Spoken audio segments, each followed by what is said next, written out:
the public, get, you know, it's a lot about education, and the more people that show up at these meetings at the county, well, we'll see these things take place a lot quicker.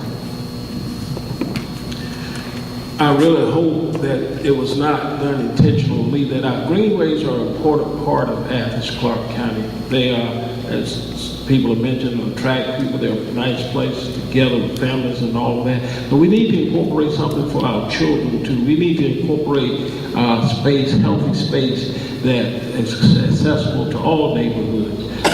Yeah, we need to go forth with that plan, but we need to include the greenway, but we need to look at the neighborhood so that we can't have these places where people of not so much means can get to them. It's nice to attract people to our town with them, but we need to have something that's for the people that are already here so that they can enjoy good, clean spaces and good, clean rivers and good, clean waters and beautiful trees.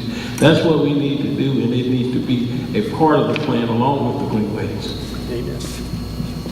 Yeah, I think I agree with what everybody said so far. The greenway is obviously a very important thing.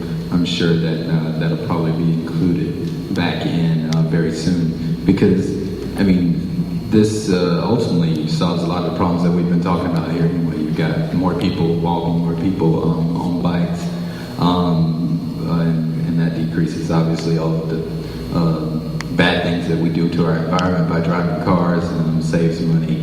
Etc. So that would definitely be a top priority to increase. And there's a lot of cities who have it where, I mean, if you're on a bike or if you want to walk, you can just about get wherever you want to go pretty easily without being afraid of getting hit. So we want to make sure that you can do that. Well, this Greenway plan was presented to the Leisure Services Department about 2 years ago. It was outsourced to another company. Nobody in this county did it. I hope nobody in this room did it. Because if the Greenway is not in that plan, we need to get our money back, okay? And one of the things that's important to realize here is that it is a draft master plan. The deputy manager and the county manager has not even seen that plan yet.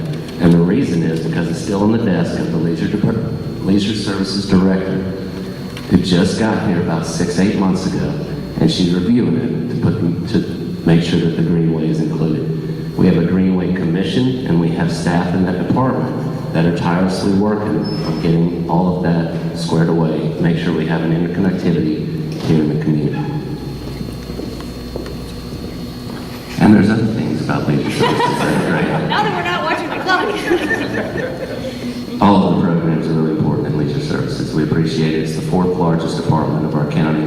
We obviously, as a community, care about it a whole lot to put that much attention in it. I learned something great about the Girl Scouts the other day. If you're a Girl Scout, they have a higher high school graduation rate, they have a lower teen pregnancy rate, and they have a higher college attendance rate. And so those things are incredible for our community to pay attention to and help the sustainability and the health. Thanks for killing time for me and also Joe. And you got a little bonus time in return. We've got a stack of questions, and we're going to start with them in a second before Andre. In case anybody leaves during the next period of questions, we just want to let you know that the Daily has been kind enough to donate finger sandwiches and fruit, and they're going to be available after the event outside in the park under the shade tree. And we'd love for you all to stick around and talk and meet our candidates face to face and ask them any questions that don't get asked during this next section. Thanks a lot. And Roger, back to you. In case you didn't hear that, Daily Co-op is donating finger sandwiches and fruit. They're going to be outside, so that is a great reason not to leave right now. And also, you know, it's going to be a picnic. So the first question is kind of a softball, as they tell me, but it's a nice one, I think. What is a creative idea that you feel passionately about that could help lower our carbon footprint or increase sustainability in Athens, Clark County? So I guess we'll start on this end this time.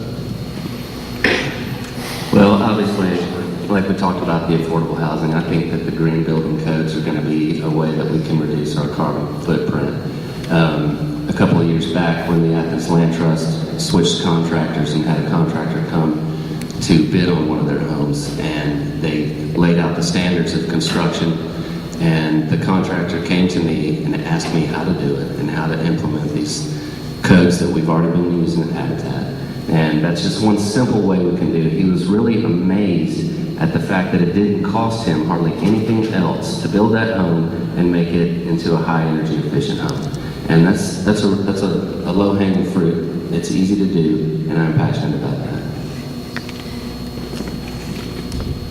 I'd like to address transportation because I think that's one of the biggest carbon footprints we have.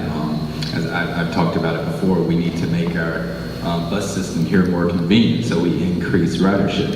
And as we do that, simply by making people aware of when the next bus is coming with a very simple system where you can either, everybody doesn't have an iPhone because I don't have one, but most people have some type of phone where they can easily call.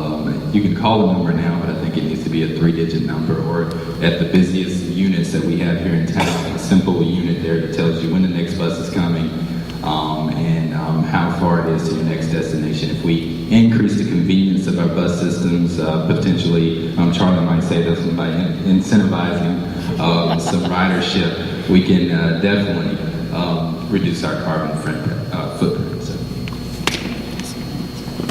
I think we all can agree our greatest contributor is automobiles or transportation modes, and we've got to do something to get a handle on that. I don't know how many cars we have over at UGA. I don't know how many commuters we have in and out of our town, but we've got to find some way to handle that. I rode the bus yesterday, and you needed an education to ride the bus. I wound up a long way away in a long time. So we've got to go and really get serious about that. I've ridden more in Atlanta. You get on, you know where you're going, you get there, and it's just a joy not to drive your car. Everybody doesn't want to drive, but we find driving a necessity because of lack of good public transportation. And we need to have other alternatives. I'm kind of with Nancy. I fear for the bikers. I have some dear friends, but to take your life in your hand and get on that street with these 5,000 and 6,000 pound SUVs, you're in trouble. So we've got to find some ways to do that. Neighborhoods that provide mixed use and that would give us some of that too. Public transportation, like it or not, that's a massive way to cut down on the carbon footprint, and we need to find a way to do